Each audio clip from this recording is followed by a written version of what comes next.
I've improved a lot since I've started here on YouTube. You may be asking, how'd you do it? Well, I'll tell you, but before that, I gotta let you in on one little detail.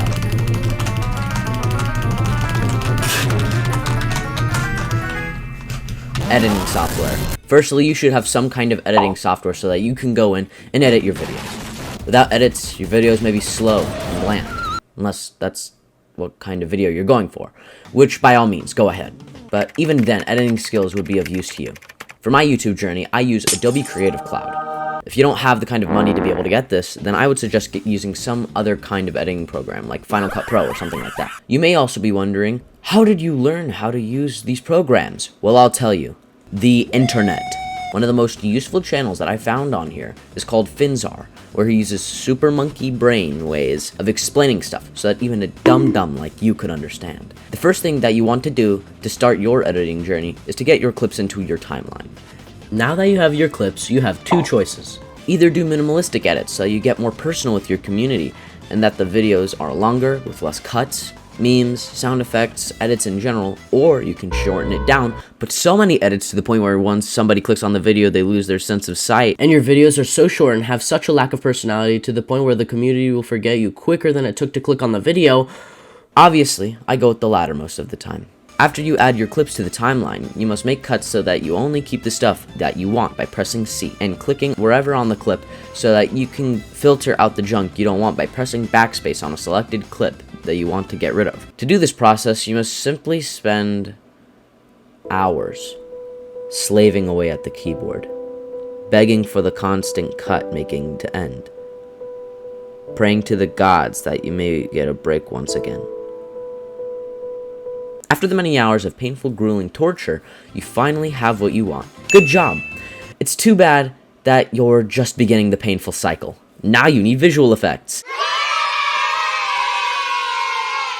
Now, get your overused memes and incorporate them into your video to help emphasize the moments in it. To get these videos,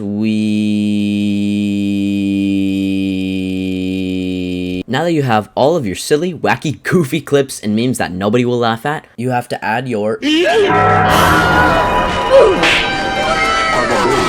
audio effects are quite easy to get, whether it be from the websites the almighty Finzar put in his description, or now that you have the sound effects that you've wanted, find where they'd fit best. You've seen your clips. You know what the funny parts are. You've spent hours of your limited life editing, so you know exactly where the funny is. Just find where it should go. First, throw this bad boy into the source panel, where you then click in and out to capture only the sound effect. You can precisely place the sound effects on the timeline by lining it up with the frame where the funny happens. Yay, you did it!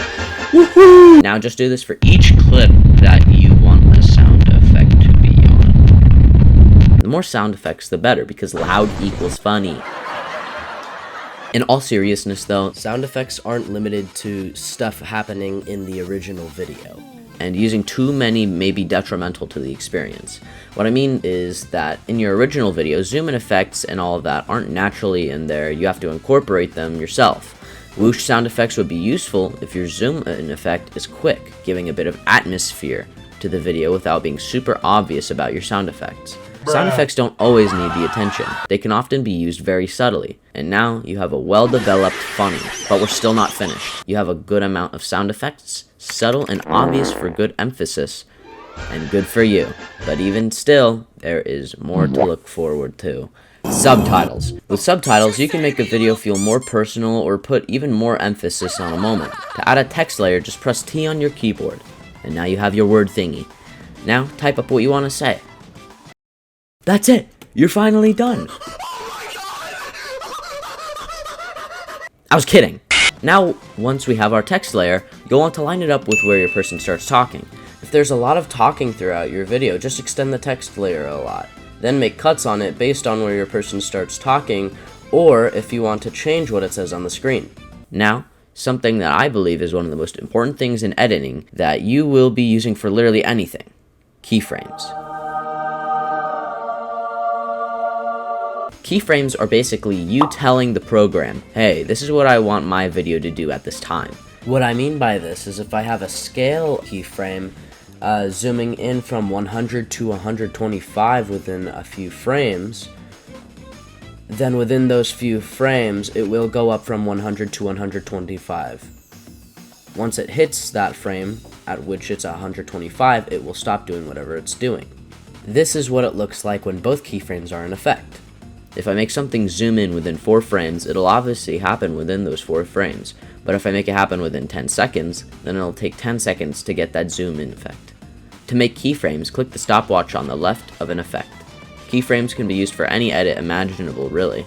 Opacity, decibels, scale, position, you name it, it exists. I use keyframes all the time when I'm making videos. With subtitles, I make them pop in.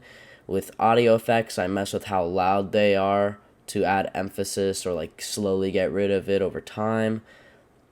With like the video, I will mess with the scale, opacity, and more to possibly give it like a transition or a cool effect that grabs the viewer's attention. Okay, now we are really finished. We have our clips, we have our cuts, we have our effects, our memes, our subtitles, our keyframes, and other stuff. We must be done now, right? Wrong, my friend. There is one final step to making a video, the thumbnail. Go into Photoshop and open your new project. Make sure it's 1920 by 1080 and get your cool images you want. In this thumbnail, I'll be making an Amogus Insecurity Breach. To do this, we download our sussy and our incredibly buggy and add them to the project. You may be asking, it's covering the bad game though, how do we fix it? Well, first you want to select the pen tool. You then just go around the Amogus.